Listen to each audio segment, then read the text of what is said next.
The person who made you feel like the center of the universe in 1 week, they were not in love with you. They were manipulating you. Love bombing is not romance. It is a calculated manipulation tactic that hijack your brain chemistry like drug addiction and make you question your own reality. And the only way to protect yourself is to recognize the patterns before you go too deep to be able to see them. So in this video, I'm going to discuss why love bombing is so dangerous and how it makes you addicted to the person who's love bombing you, the 3 phases of love bombing, also the difference between real love and love bombing, and finally, how love bombing changes your brain chemistry and how it affects your next relationship. So let's dive in. Everyone loves the fairy tale version of how it starts. You meet them and the connection is instant. They say things like, I have never felt this way before, and you believe them. They text you good morning, they text you good night, they want to know everything about you. Your favorite color, your childhood, your fears, your dreams. They make you feel chosen, special, seen. And then you think, this is it. This must be love. But the truth nobody tells you is that's not love. That's an audition. Love bombers are ready to play any role you need in your life. If you needed someone supportive, suddenly they become your biggest cheerleader. If you need safety, they act calm, grounded, and emotionally mature. And if you need someone understanding, they listen, they mirror your pain, they say all the right things. Because manipulators are like chameleons. They change color to win the role, aka you. I want you to think about the most intense relationship you had, the one that moved fast, the one that felt almost unreal.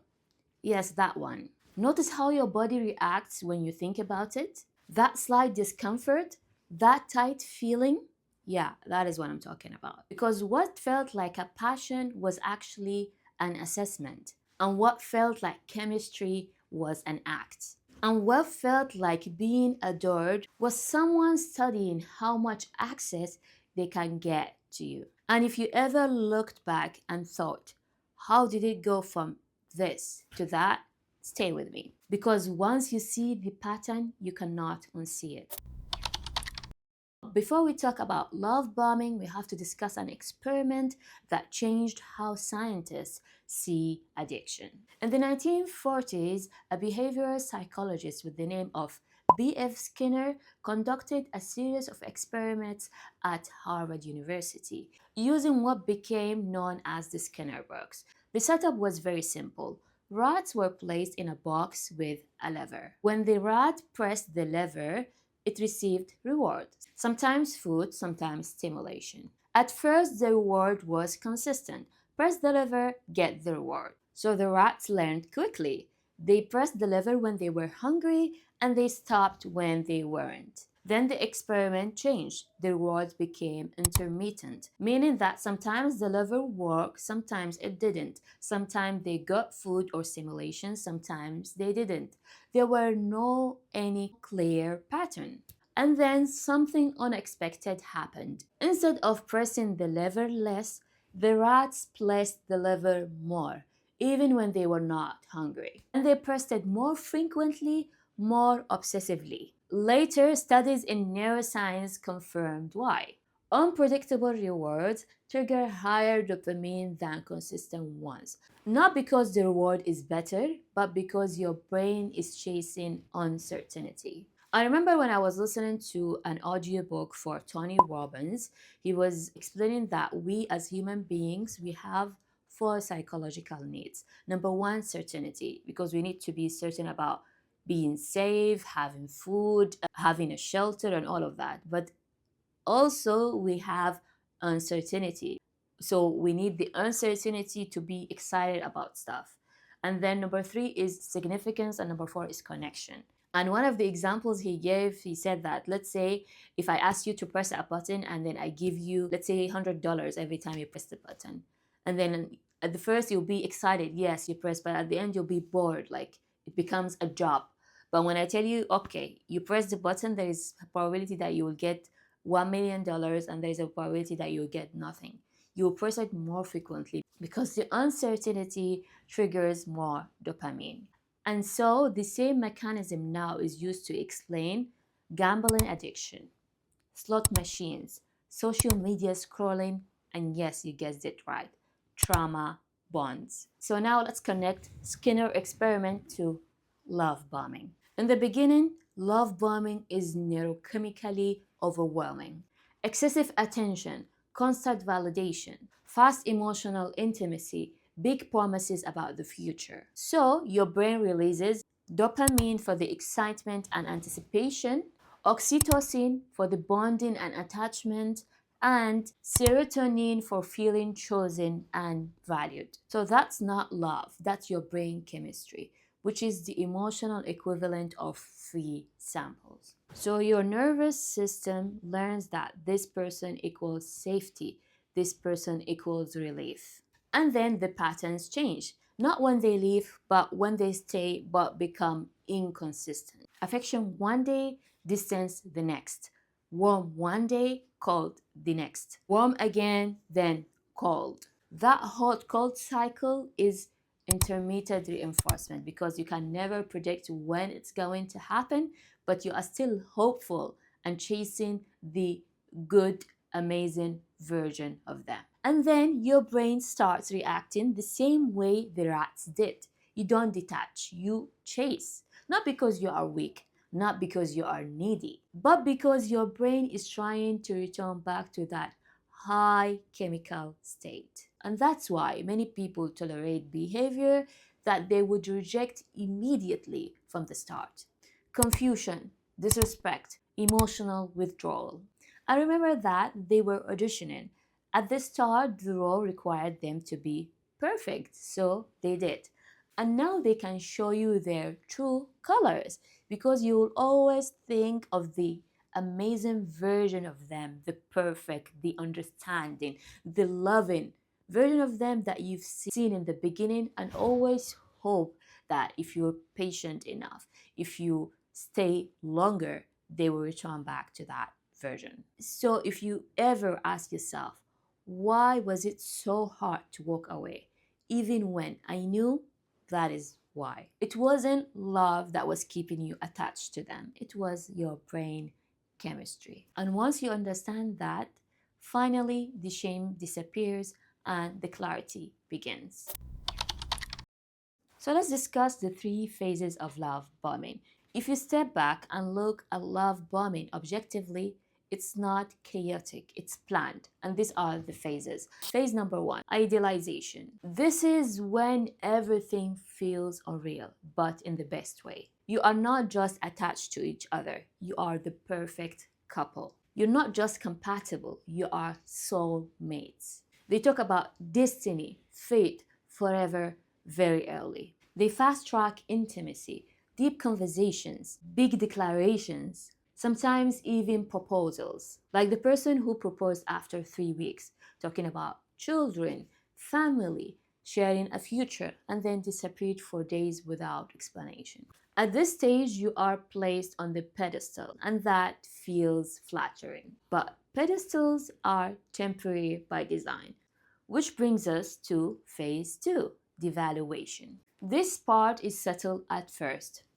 Small criticism, a mood shift, a joke that doesn't feel like a joke. And then they are suddenly irritated by things they once adored. Your tone, your needs, your boundaries. You start feeling that you are too much or somehow not enough. The pedestal cracks, and now you are working to get it back to the version of them you met at the beginning. But the truth is, that version only existed to hook you in. That was never meant to stay forever. And now, phase three, discard or the threat of it. Sometimes it's obvious, they leave, they ghost you, they vanish without closure. Other times it's quieter, they keep you uncertain. They make you feel replaceable, just enough distance to scare you, but not enough to let you detach. Like the person who showered you with attention while they were married and you didn't discover that till later. And when you did, you blamed yourself for not seeing the signs. But here's the brutal truth: nothing was random. The idealization was not accidental. The devaluation was not stress. And the discard wasn't sudden.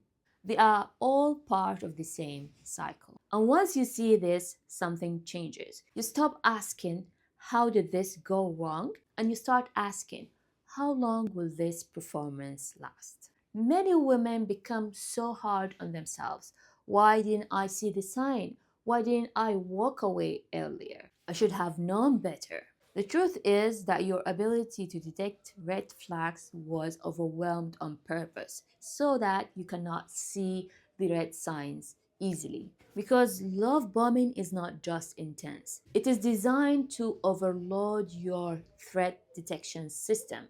Think of it like a smoke alarm in a house on fire. The smoke alarm is meant to warn you on danger. But when the entire house is on fire, when everything is chaotic and loud, the alarm doesn't guide you anymore. It just becomes background noise. And that is what love bombing does to your intuition. There is so much stimulation, affection, attention, validation, urgency that your nervous system doesn't get any clear signal. Not because you are naive, but because no system can work well under overload. And there are specific tactics that create this effect. At first, it is mirroring.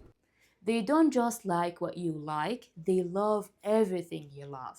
Your music, your values, your worldviews, your favorite food, your principles, your hobbies. It feels like destiny. But what's really happening is familiarity being manufactured. The second one is future faking. They talk about shared life almost immediately: trips, marriage, kids, doing business together, plans that make you emotionally invest before trust is built. And then your brain skips the evaluation phase because it's already attached to the future version of the relationship. And the third is isolation disguised as intimacy. Nobody understands you the way I do. Everyone is toxic with them. Slowly, they push everyone away: your friends, your family, your acquaintances, and they will be the only main character in your life. And finally, trauma bonding through manufactured crisis, sudden problems, emotional emergencies, conflicts that force closeness, and you are pulled into fixing, rescuing, stabilizing, and then your bond deepens, not through safety but through stress. So when people ask, why didn't you see it? The real answer is because your brain was busy surviving intensity and had no time for evaluation. You are not careless, you are chemically, emotionally, and psychologically overwhelmed. And once you understand that, the shame stops.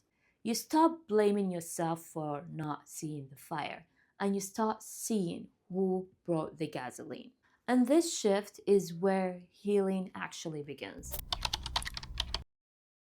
So let's discuss the differences between real love and love bombing because many people get confused between them. At the beginning, love bombing and healthy love can look similar. Both involve attention, both involve excitement, both can feel good at first. But the difference is not in how intense it feels, the difference is in how it grows. Healthy love builds, love bombing explodes. Let's put them side by side and compare them. Healthy love respects your pace. If you ask to slow down, there is no punishment, no guilt, no emotional withdrawal. But love bombing invades boundaries, then reframes that invasion as romance. You are just different. I have never felt this way before. You are the love of my life, blah, blah, blah. You're made to feel special for allowing access you didn't consent to it yet. Healthy love wants to know you, your values, your dreams, your fears. Love bombing wants to consume you, your time, your energy, your emotions. Everything feels urgent. Everything feels now. Healthy love leaves room for your life. Your friends still matter. Your routines still exist. You still recognize yourself. But love bombing slowly replaces your world. Not loudly, but quietly. Until your nervous system associates them with comfort, excitement, and safety. And here's a simple way to test the difference, something called the 48 hours test. Imagine removing this person from your life for 48 hours. No contact, no check-in messages, just space. If it creates mild disappointment, that is normal attachment forming. But if it creates panic, anxiety, a sense of emotional withdrawal, that is love bombing. Because healthy love doesn't hijack your nervous system. It doesn't make their absence feel like danger. Love feels safe, steady, and expandable. I remember I was watching a podcast episode in which Mona Katan was interviewed, and she was asked how did she recognize that her now husband is the right person for her, especially that she went through many toxic relationships before, and her answer was the past she chased the fire, the anxiety, the explosions, but with Hassan, her husband now, it felt more steady, warm, safe. Not the fire that burns you, but the fire that makes you feel grounded, calm, and home. So always remember this. Love is consistent, but love bombing is intense at the beginning, then drops. So the question you should ask yourself, do I feel grounded around them, safe, calm, or do I feel anxious? Here's the part no one prepares you for. The real damage is not only what happened inside that relationship. The real damage is what it slowly does to your baseline. After love bombing, your nervous system gets recalibrated and your brain learns a new definition of connection. Not safety, not consistency, not emotional availability, but intensity. So when you finally meet someone healthy, something feels off. Not because there's something wrong with them, but because your nervous system doesn't recognize that this is love. It feels boring. Since when you were love bombed, your nervous system was trained on chaos. So stable starts to feel like disinterest. Calm starts to feel like boredom, and consistency starts to feel like lack of passion. And you catch yourself thinking, why doesn't this feel as strong? Why isn't my heart racing? Why isn't it dramatic? But what you are really experiencing is the absence of emotional spikes because you have been conditioned to associate emotional turbulence with love. High highs, sudden drops, uncertainty followed by relief. And that cycle made your brain mistake activation for connection. Your body doesn't register excitement, it registers unfamiliarity. And unfamiliarity feels unsafe to a nervous system that was trained on love based on chaos. And this is the part no one speaks about. Love bombing doesn't just break your trust in people, it quietly rewires your emotional expectations. And that creates a very long term cost. Because from here, most people fall into one of these two patterns. The first one is chasing the high again. Yes, you don't tell yourself that I want another love bomber. You tell yourself I want chemistry, spark, connection. But what your body is really searching for is that original rush, that emotional adrenaline. So you found yourself drawn to people who are familiar, but in the wrong way. Unavailable, inconsistent, and overwhelming. Not because you enjoy being hurt, but because this is what your nervous system recognizes as familiar. Unfamiliar feels safe. The second pattern is even quieter. You finally meet someone healthy, emotionally available, consistent, and safe. But you feel disconnected, you feel restless, and you start questioning things that don't need to be questioned. You pull away, you overanalyze, you emotionally shut down. Not because the relationship is wrong, but because it doesn't trigger the addiction cycle you were trained on. And so you end up sabotaging something good simply because it doesn't feel intense enough. And that's why healing after love bombing is not about finding the right person. It's about recalibrating your own nervous system. It's about teaching your body how real love feels. And when you do that, you stop chasing the fire and you start chasing the warmth. And the most brutal truth of all is love bombing works because it gave you something you actually needed. You felt special, you felt chosen, you felt seen. And the manipulation is not that they lied about loving you, is that they found the hole in your armor and they filled it with concrete. And the way out is not by becoming cynical or closing off. It's to fill the hole yourself before someone else weaponize it against you. And the real question is not how do I spot a love bomber, but why was I so hungry for intensity that I ignored everything else? If this describes your last relationship, drop an emoji in the comment. Just let other women know that they are not alone. And if you are going through this right now and you're trying to convince yourself that this is different, show this video to someone you trust and ask them about their feedback. See you in the next video.